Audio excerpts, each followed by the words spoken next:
SMA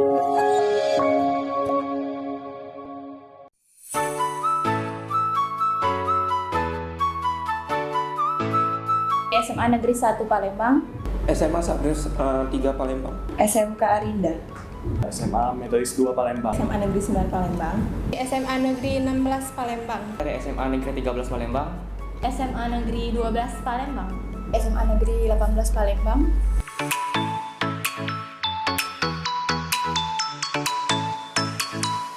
Teknik Informatika, Saya di sini mengambil jurusan manajemen, Teknik Informatika, Sistem Informasi, Akuntansi. akuntansi, Sistem informasi itu prospek kerjanya terjamin untuk masa depan, apalagi di berbasis teknologi. karena saya suka berbisnis dan saya akan mendalami ilmu manajemen. karena prospek kerjanya bagus. Jurusan ini sangat dibutuhkan di dalam lapangan pekerjaan. Sesuai passion sih. Karena suka bagian akuntansi.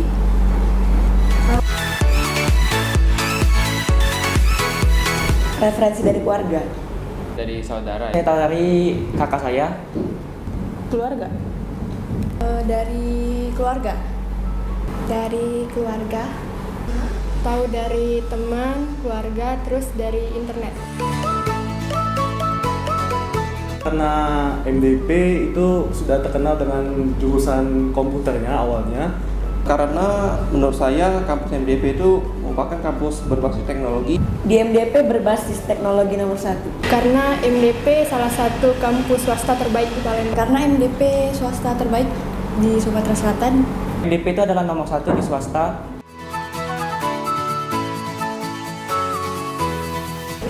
Keren. Terbaik. The best. unggul, MDP terbaik. teknologinya juara.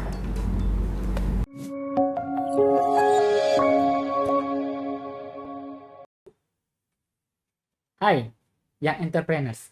Selamat pagi. Bertemu lagi kita dalam program acara kita Business Review dari MDP TV.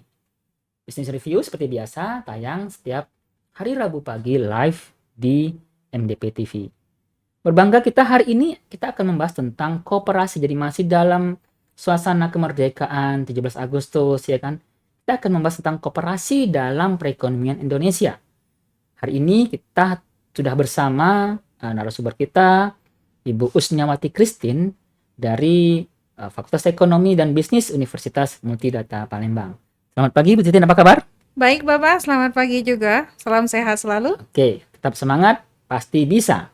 Ya. Amin. Nah, seperti yang tadi sudah kita jelaskan di awal Bu Titin. Jadi kooperasi ini memang benar-benar ada di masyarakat ya, tapi memang mungkin belum terlalu banyak yang paham ya.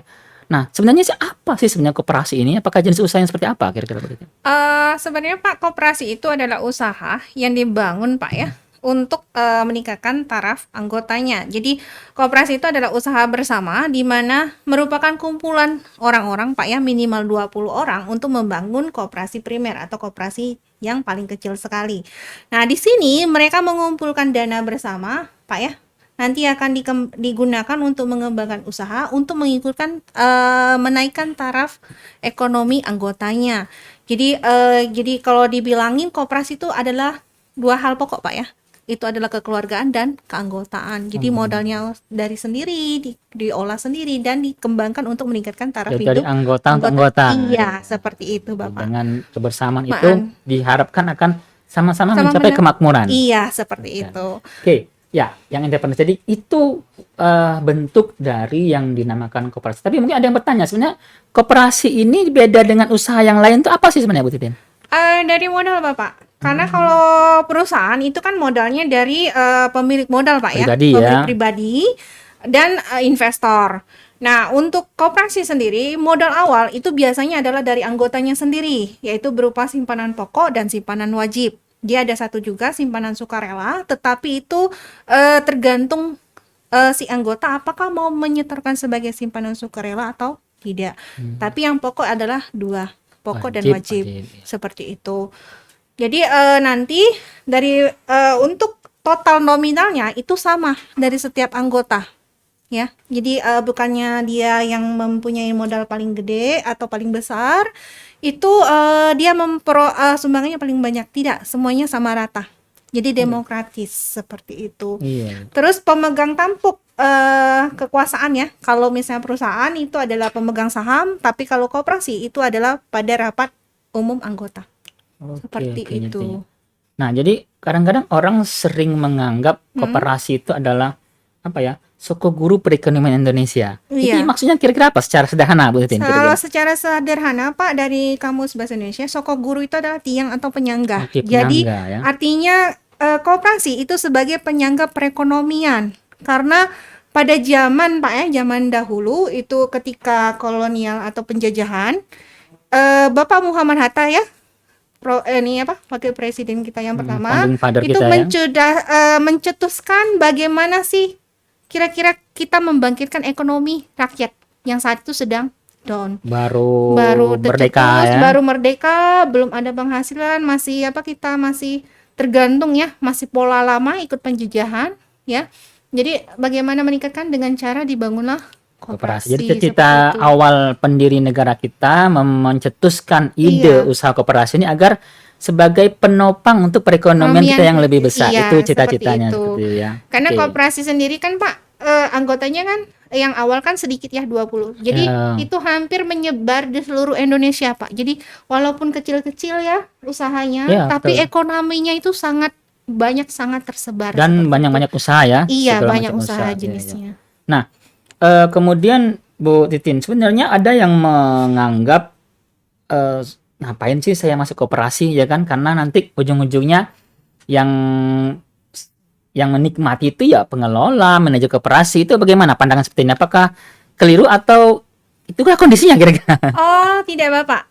Karena untuk pembagian hasil Pak ya, untuk di koperasi itu sesuai dengan penyertaan modal ya Iya. Pak ya, sama kayak perusahaan, tapi mereka sebagai penyerta modal sama apa yang mereka beli di Oke. koperasi. Hmm. Karena ketika dari pencatatan pembelian itu ada yang namanya pembagian hasil dari total pembelian di koperasi. Jadi semakin banyak anggota membeli atau semakin banyak anggota menabung atau semakin banyak anggota yang menjual produk ke koperasi, itu nanti pembagian hasilnya lebih besar lagi di luar Oke. pembagian SAU dari modal yang mereka tanam. Berarti yang Seperti tadi itu hanya oknum ya, Iya, oknum-oknum oknum yang saja, memang Pak. tidak bertanggung jawab, yang menyelewengkan dana koperasi. Padahal Iya. sebenarnya koperasi itu kan dibangun untuk kebersamaan mereka. Iya, benar sekali. Jadi Bapak. kalau kita ada mekanisme untuk rapat anggota koperasi yang akan nanti istilahnya nanti dia memecat atau mengganti manajer koperasinya, Iya, betul bisa sekali. Jadi itulah sekali, Bapak. yang independen, jangan salah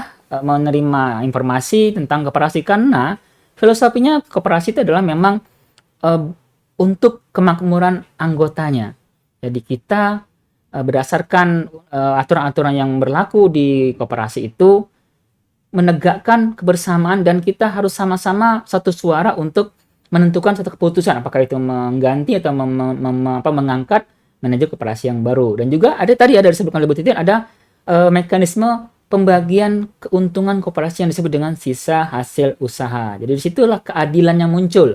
Jadi siapa yang memiliki banyak modal, banyak simpanan, dan juga banyak transaksi, Iya, kita akan selama di koperasi, menikmati hasil usaha bagi hasil yang lebih tinggi dibandingkan yang lain. Seperti itu. Wah, menarik sekali ya Bu Iya, Bapak. Sneawati Titin ya.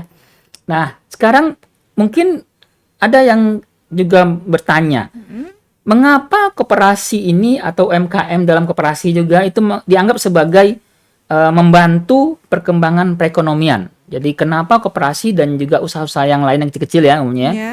itu sangat menopang atau membantu untuk perekonomian Indonesia saat ini terutama. Oh, begini Pak, usaha koperasi itu kan kecil-kecil Pak ya, Ya. menyebar dari rakyat kecil, dan itu sangat banyak sekali. Hampir kalau data dari Dinas Koperasi dan UMKM itu sekitar 93% perekonomian Indonesia itu ditopang oleh UMKM yang tergabung dalam koperasi. Iya. Nah, di sini Pak, usaha mereka tuh walaupun kecil-kecil Pak ya, karena banyak, jadi membantu menciptakan lapangan kerja itu Yang pertama hampir sekali ya, lapangan kerja. 97% ditopang dari koperasi. Ketika sekarang Pak ya pandemi, itu banyak ya perusahaan besar atau market besar seperti Giant, Hero itu banyak tutup. Tumbang ya. Iya, tumbang semua karena terpentok atau terpotong pada modal ya, karena mereka harus menyewa, membayar gaji dan sebagainya. Sedangkan UMKM di mana tidak perlu menyewa tempat, cukup di rumah saja ya. Kerjanya kan itu rata-rata kerjaan rumahan Pak ya, Betul, jadi UMKM. usaha rumahan ya. Jadi usaha rumahan tidak perlu bayar uang sewa. Pegawainya juga masih adalah anggota keluarga, bisa teman, bisa tetangga.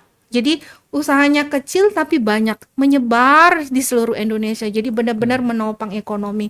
Kalau perusahaan besar tumbang, perusahaan kecil-kecilnya maju, Pak. Iya. Tambah berkembang. Iya, betul sekali. Seperti Jadi itu. dengan dengan UMKM tadi bergabung dalam satu koperasi sehingga lebih kuat dalam kebersamaan mereka untuk sama-sama menikmati benar hasil sekali. dan juga untuk sama-sama meningkatkan perekonomian dari anggota-anggota tadi ya kan? Iya. Oke, ya, benar sekali ya. Iya, Bapak.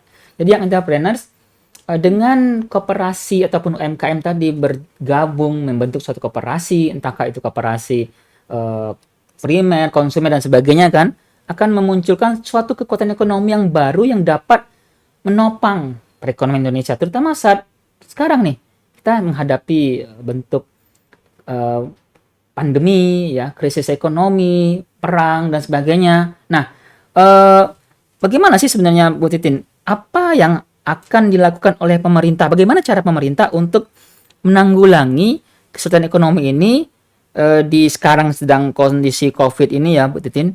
Apa yang sebaiknya dilakukan pemerintah dan terkait dengan koperasi dan UMKM tadi? Iya. Salah satu usaha pemerintah, Pak, memberikan bantuan, Pak ya. Bantuan untuk permodalan dalam bentuk kurs ya, itu sangat kecil sekali bunganya kalau bisa kita pinjam di bank. Itu sekitar 7-9%. Kredit usaha rakyat tadi ya? Iya.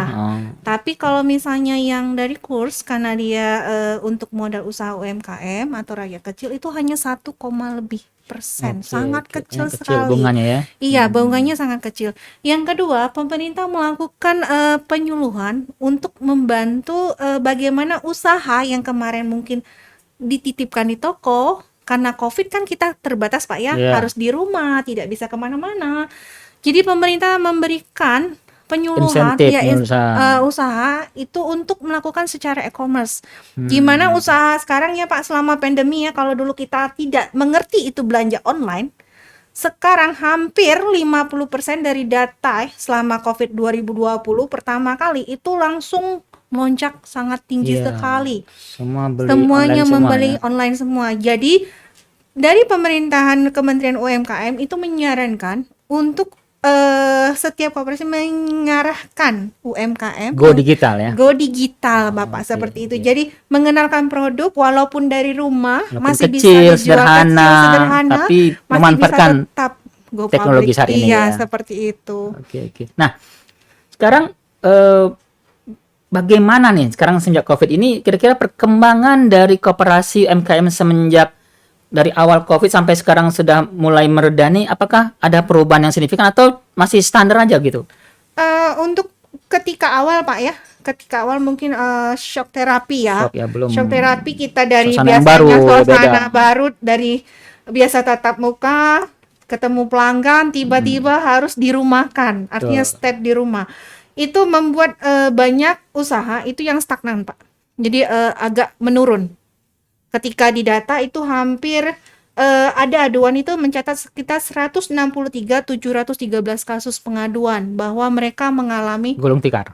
bukan golong tikar Pak, tapi stagnan dalam stagnan. penjualan. Jadi mereka tuh ada hasil tapi tidak bisa jual. Seperti itu. Jadi ketika perkembangannya tadi kementerian sendiri kan langsung mengambil sikap bagaimana sih kita jangan sampai penopang ekonomi kita itu malah menjadi habis Pak ya. Jadi mereka mencoba untuk mengarahkan dari penyuluhan secara Meet atau secara Zoom untuk mengalihkan usahanya ke digitalisasi. Juga ada yang namanya perkumpulan Pak ya,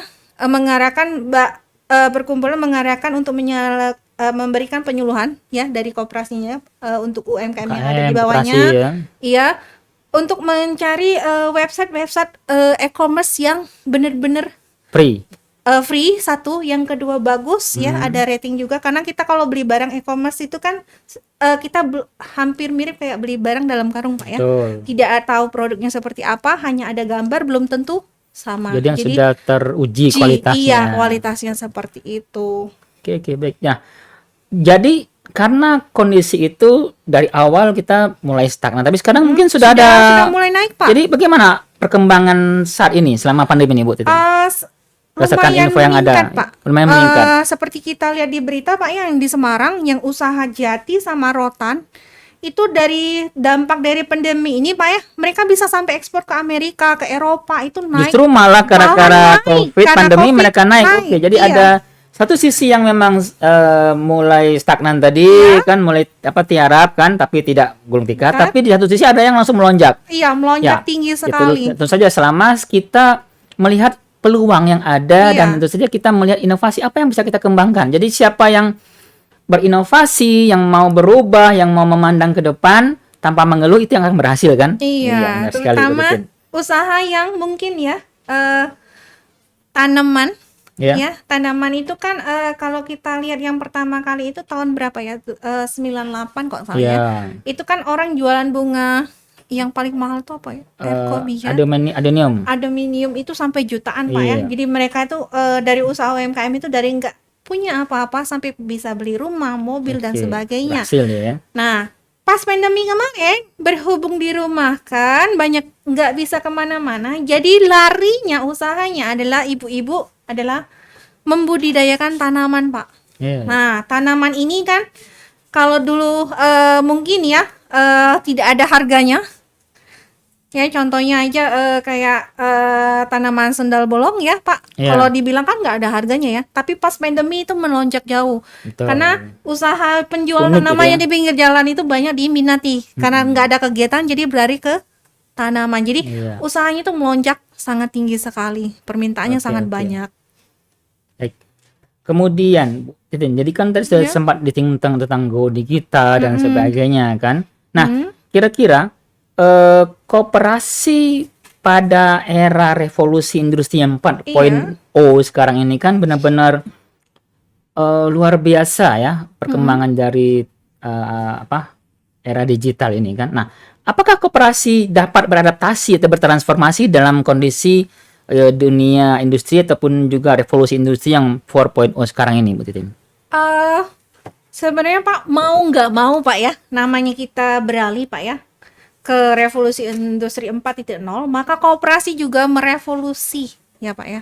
Usahanya bagaimana sih kita dapat berinovasi, berkreasi untuk lebih baik lagi ke depannya. Jadi dari membuat produk-produk inovasi, terus memberikan adaptasi dari lingkungan koperasi juga untuk anggotanya, bagaimana mereka membantu anggota untuk mengembangkan usahanya, memberikan inovasi lebih menarik lagi. Contoh aja Pak ya, mungkin cookies ya. Cookies itu kan kalau misalnya atau makanan ringan, mungkin orang itu kan lihatnya biasa Pak ya. Tapi dilakukan inovasi dari kemasan. Jadi orang penasaran Pak. Kemasannya cantik, belum mandang rasa Pak ya. Kemasannya cantik dulu dilihat. Orang itu kan biasa kan lihat di mata, itulah yang mereka nilai. Oh mungkin ini bagus dan membuat tertarik. Salah satu bentuk inovasinya. Jadi koperasi mencoba menginovasi semua produk dari kemasan, bentuk, terus misalnya harga, dengan meminimalkan harga tapi penjualannya tuh tetap lancar seperti itu Pak. Jadi kemasannya dicantikin dulu. Karena kan kita mau beli untuk kemasan produk kan biasanya kan hanya kantong plastik bening, nggak ada gambar atau motif ya, nggak ada merek. Nah ini dibuatlah ada mereknya, ada brandnya, dan itu diurus ke departemen perdagangan Pak. Jadi mereka ada nomor induk usaha IRT gitu ya. Iya, IRT-nya seperti rumah tangga itu. ya. Iya. Oke. Nah, sekarang nih kalau dilihat dari Palembang sendiri, daerah kita kan, ya koperasi itu kan kita taunya kalau di pasar atau di mana itu koperasi itu identik dengan orang yang meminjamkan simpan uang. Padahal sebenarnya itu bukan koperasi. Nah ini gimana pendapat penting memandang hal seperti ini? Jadi bagaimana masyarakat tahu mana yang real koperasi yang memang akan membantu mensejahterakan anggotanya atau justru koperasi yang lain istilahnya tadi. Jadi itu koperasi dalam tanda kutip. Iya. Ya, gimana itu? Gini, Fenomenanya? Pak. Iya, fenomenanya Pak ya. Memang banyak Pak ya kalau di pasar mungkin kita lihat orang-orang ada yang meminjamkan dana ya, lebih mirip kayak rentenir Pak ya, atau Ya. peminjaman dana gelap. Tapi kalau untuk koperasi sendiri biasanya mereka diwajibkan untuk menjadi anggota dulu Pak. Iya. Jadi anggota koperasi sudah mendaftar, terus membayar iuran wajib dan iuran simpanan pokok dan simpanan wajib. Nah, setelah itu mereka akan didata dulu Pak. Apakah benar alamatnya, nomor telepon dan sebagainya akan disurvei. Iya. Setelah disurvei, baru mereka ketika melakukan pemajuan peminjaman dana, maka akan baru di ACC. Biasanya selain anggotanya ada satu orang yang kenal sama anggotanya. Jadi kayak mirip kalau misalnya sekarang ini pinjaman online, kontak yang terhubung dengan kita, Iya. itulah yang akan disurvei apakah benar kayak itu Pak. Oke. Jadi hampir mirip kayak bank Pak ya, tapi lebih simpel dari bank. Oke, jadi Seperti koperasi itu. itu banyak usahanya juga ya. Jadi Iya, ya, Bapak. jadi kita harus bisa membedakan mana yang koperasi untuk mensejahterakan anggotanya atau justru koperasi yang akan istilahnya memerasi ya. Iya, Menghisap Sab- kemampuan anggotanya itu kita perlu Iya. perhatikan benar-benar. Oke, yang entrepreneur. Jadi ini menarik sekali bahasan kita tentang koperasi dan bagaimana perkembangannya saat ini terutama di era digital dan sebagainya. Mungkin ada yang mau ditanyakan, ya silakan nanti dikasih di kolom komentar di MDP TV. Nah, coba kita lihat Bu Titin, ini ada yang bertanya ya. Kalau saat ini kan anggota koperasi ingin meningkatkan kriteria peningkatan dia, pendapatan dia. Apakah ada bantuan dari pemerintah misalkan seperti itu? Jadi apakah Departemen Koperasi memiliki program-program yang akan bisa meningkatkan kualitas dan juga sisi pemasaran dari koperasi tersebut? Ada Bapak, ada pembinaan. Banyak sekali pembinaan Pak ya, terutama bagian dari bantuan dari BUMN Pak ya. Salah satunya contohnya adalah Bank BRI, Bank Mandiri, Bank BNI.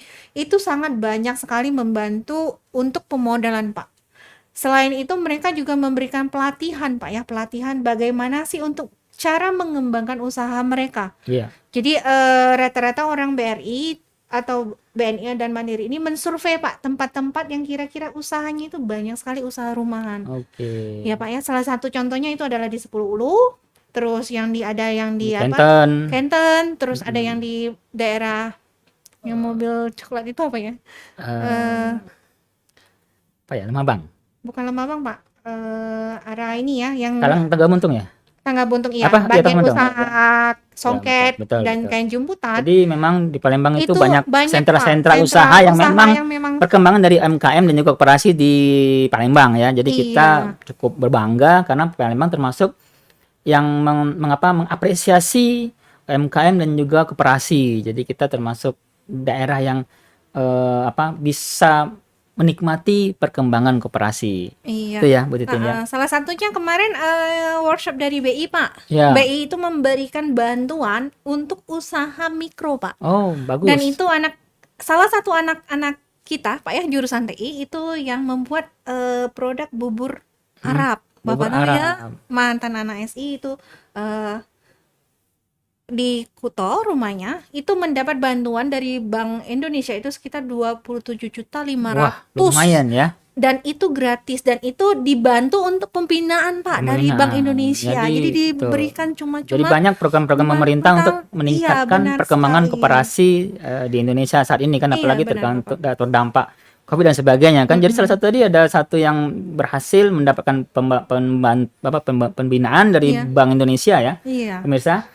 Jadi benar-benar kita ataupun pelaku-pelaku UMKM dan juga koperasi jangan takut-takut untuk meningkatkan kegiatan usahanya untuk berkembang lebih bagus lagi karena pemerintah mensupport ya, memberikan banyak program-program. Tadi ada yang disebutkan oleh Bu Titin, kredit usaha rakyat dan juga ada program dari BI dan sebagainya, Bank BRI juga ya. Mungkin ada juga yang dari CSR-nya dan dana CSR dari pihak-pihak BUMD ya. Itu Iya, bisa dimanfaatkan. Jadi silakan mengajukan proposal, bisnis plan dan sebagainya sehingga bisa dilihat kelayakan dari usaha masing-masing koperasi tersebut. Dan kalau memang dirasakan layak, maka akan diberikan bantuan baik dalam bentuk dana ataupun juga pelatihan-pelatihan dan pengembangan dari sisi marketing, produksi dan sebagainya. Ya, Bu Titin ya. Iya, benar sekali Bapak. Jadi banyak sekali bentuk bantuan dari pemerintah Pak ya untuk mengembangkan koperasi dan UMKM. Iya. Jadi tidak sebatas hanya dana, tapi benar sekali ada pembinaan, ada pengarahan.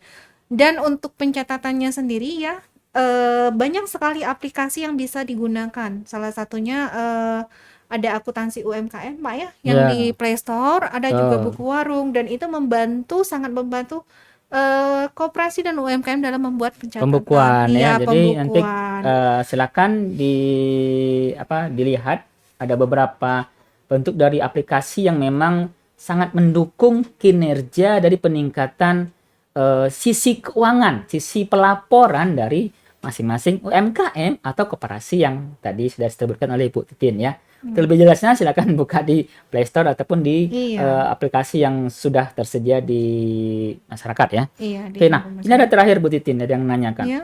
Kalau kita mau dapat informasi tadi tentang perkembangan koperasi, apakah bisa melalui websitenya? Berarti kita buka Bisa, Bapak. Kemenkop ya? Iya. Kementerian Ada UMKM ya? Kementerian UMKM Silakan di sana. kunjungin situsnya Iya. atau juga ke kantornya boleh. Kita Boleh. bisa mendapatkan bentuk-bentuk dari pendampingan dan juga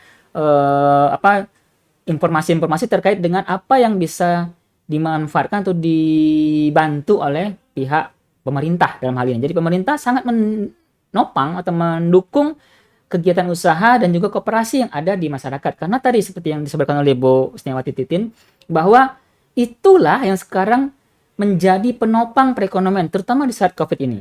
Ya, entrepreneurs,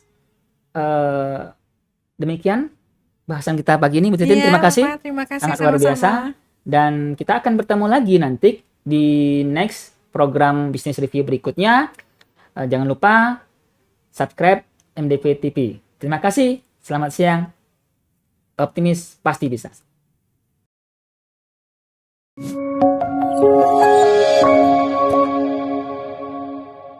Halo MDP People, saksikan Business Review yang akan membahas koperasi dan UMKM membantu perkembangan ekonomi bersama dengan Ibu Usnawati besok pukul 9.30 live hanya di YouTube channel MDP TV.